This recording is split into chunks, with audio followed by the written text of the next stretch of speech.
Office पहुंचकर मेरा मन काम में नहीं लग रहा था। बार बार नजरों के सामने अंकल और आंटी का बिना कपड़ों का बदन आ रहा था।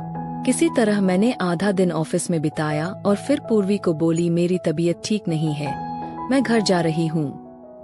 और ऑटो बुलाकर वहाँ से घर के लिए निकल गई। मेरे मन में यही इच्छा थी कि जो दृश्य सुबह देखने को मिला, काश घर पहुँचते ही फिर से वही दृश्य देखने को मिले।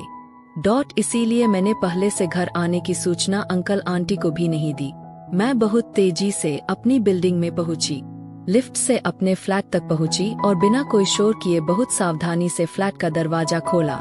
अंदर का दृश्य देखकर मैं हैरान थी। लॉबी में ही फर्श पर अंकल बिल्कुल वैसी अवस्था में लेटे हुए थे और आंटी उनके ऊपर बैठी हुई जोर जोर से कूद रही थी, साथ ही हाँफ भी रही थी। वह दृश्य देखकर मैं हतप्रभ थी।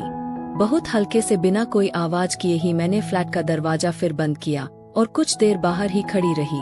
मैं सोचती रही कि क्या करूं, मुझे अंदर जाना चाहिए या नहीं। 2 मिनट सोचने के बाद मैंने निर्णय लिया और अपनी चाबी से फ्लैट का दरवाजा खोलने की बजाय फ्लैट की घंटी बजाई। 3 बार घंटी बजाने के बाद भी जब दरवाजा नहीं खोला तो मैंने बैग से अपनी चाबी द्वारा निकाली। तभी अंदर से फ्लैट का दरवाजा खुला और आंटी ने मुस्कुराते हुए मेरा स्वागत किया। मैंने देखा कि आंटी ने नाइट गाउन पहना हुआ था। अरे श्रुति बेटा, अचानक कैसे, तबीयत तो ठीक है? आंटी ने पूछा। नहीं आंटी, कुछ अजीब अजीब सा महसूस हो रहा है, सिर में भारीपन है, काम नहीं हो रहा था इसलिए मैं घर वापस आ गई। बोलती हुई मैं लेट के अंदर आई और सीधे अपने कमरे में आ गई। करीब 5 मिनट बाद बिल्कुल साधारण वस्त्रों में अंकल और आंटी मेरे सामने खड़े थे। दोनों काफी स्नेहपूर्वक व्यवहार कर रहे थे। आंटी ने बैठकर मेरा सिर दबाना शुरू कर दिया। अंकल ने मुझसे पूछा, बेटी क्या तकलीफ है, मुझे बताओ, मैं तुम्हारे लिए दवाई ले जाता हूँ। मैंने कहा, नहीं अंकल, ऐसी कोई बात नहीं है। फिर भी अंकल नहीं माने और मेरी तकलीफ पूछकर मेरे यह दवाई लेने चले गए। आंटी मेरे लिए चाय बनाने लगी। 10 मिनट बाद अंकल मेरे लिए दवाई लेकर आए। आंटी ने चाय दी, मैंने चाय के साथ एक खुराक खा ली। अंकल और आंटी मेरे कमरे में ही बैठे रहे।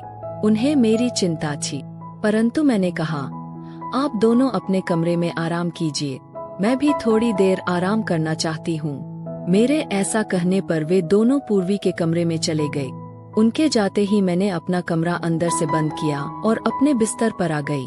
मेरे सिर में भयंकर भारीपन था, पूरे शरीर में अजीब से गर्मी महसूस हो रही थी और मुझे बार बार अंकल और आंटी का वैसा बदन दिखाई दे रहा था।